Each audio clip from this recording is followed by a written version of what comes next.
Letitia James continues her mission to prosecute Donald Trump no matter what. One America's Nathaniel Manor has our report. Donald Trump plans to fight the New York justice system as they are trying to confiscate all of his financial resources. New York Attorney General Letitia James pledged to seize Donald Trump's assets if he can't secure a bond in his $454 million civil fraud judgment. Here to unpack this is the creator and host of Our American Stories, Lee Habib. Lee, it's great to have you on today. Thanks for having me. All right, so Letitia James had previously stated that she will go after Donald Trump no matter what. Is this just another way to bankrupt him, to prevent him from running for president? Well, indeed. I mean, it was her stated intent when she ran for office. And, you know, I don't do current events, but I love to talk about history. And it's the opposite of everything our founders fought for. We were fighting against state power. Remember, at the time, the British were quartering soldiers with writs of assistance. In other words, warrantless searches. And the whole reason for our being was precisely this kind of overzealous prosecution against people we don't like. And ultimately, it will not inure well, I think, for the Democrat Party, because Americans have a deep sense of justice. Maybe not in New York City, because it's such a partisan city. But could you imagine if the state of Texas had prosecuted or was prosecuting Joe Biden and Hunter Biden right now? I mean, could you imagine the outcry? By the way, I'd be leading that charge.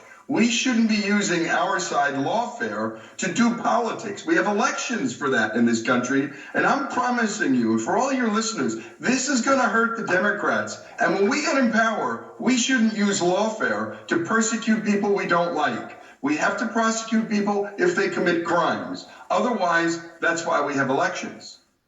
And to that point, the mainstream media would just run with that story, all the way until the election if we really were going after Joe Biden and his son Hunter. Now, you say that she could take a page out of John Adams' playbook. Can you explain what you mean by this? Sure. John Adams was a young lawyer in Boston, just building up his practice, not a wealthy guy by any stretch, and the Boston Massacre occurred. And everybody wanted to just string up these redcoats because they'd shot innocent Americans. But John Adams, the only lawyer in town willing to defend the redcoats, said, look, it's really simple. We either do mob rule or we do the rule of law. And he gathered evidence. And it turned out most of those redcoats acted in self-defense. The mob had descended on the British and in a drunken frenzy were attacking them, throwing ice at them and snowballs at them, and ultimately shouting, kill, kill, kill. Here was John Adams saying, people have a right to defend themselves. If we have the law and right of property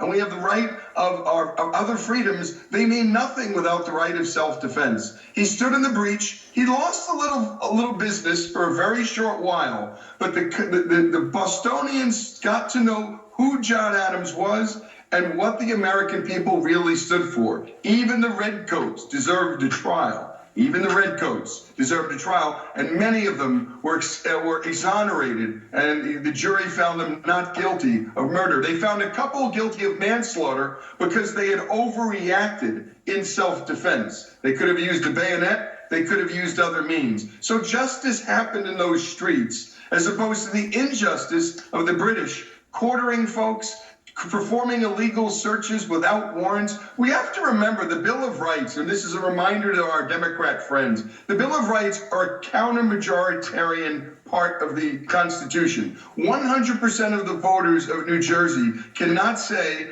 we don't believe in free speech anymore. It doesn't matter what the voters think. These are counter-majoritarian principles that benefit us all from the tyranny of the state. And the tyranny of the state is what Americans are seeing. And I got to tell you, my friends from Venezuela, the eastern blocks of Europe and China know what this seems and feels like, because it is what it is. This is not going to end well for the Democrat Party. You should not be punished for your speech or your thoughts. And right now, it's the radical progressive wing of the Democrat Party that's holding a once great party hostage. It's going to cost the Democrats.